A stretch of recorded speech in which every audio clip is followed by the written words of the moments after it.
মন কখনো আপনাকে সুস্থির থাকতে দেবে না, কিন্তু আপনি আপনার মাইন্ড মানে নিজের বিশ্বাসকে জিজ্ঞাসা করুন, নিজের কি বলবো ঊর্জাকে জিজ্ঞাসা করুন, পারবে তো এই শরীরটা নিয়ে 14 কিলোমিটার রাস্তা ওপরে উঠতে, পাহাড়ি পথ বেয়ে এই ঠান্ডার মধ্যে?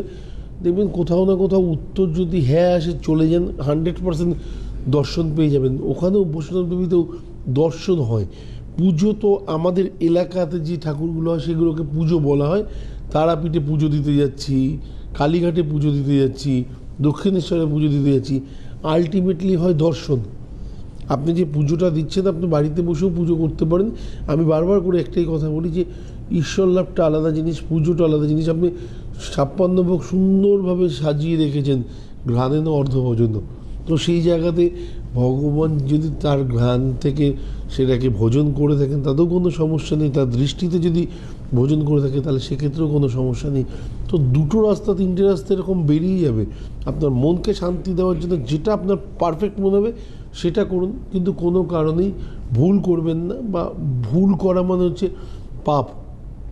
মায়া না থাকলে সংসারে থাকাটা বড্ড মুশকিল, আর মোহ থাকলে সংসারে প্রত্যেকের সাথে থাকাটা প্রচণ্ড মুশকিল। ডিফারেন্স।